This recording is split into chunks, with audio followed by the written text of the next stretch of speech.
To update rates in the carrier rates view, you have two options. First, you can update a single zone by clicking the pencil icon next to the row and then editing the fields manually.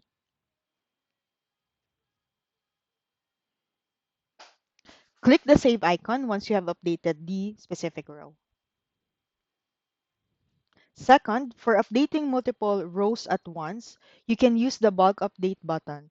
To do this, start by using the search bars here, or advanced filters to select the specific rows you'd like to update. Once you have selected the relevant rows, click the bulk update, and a pop-up will appear showing the number of records you have selected. From here, you can update the fields you need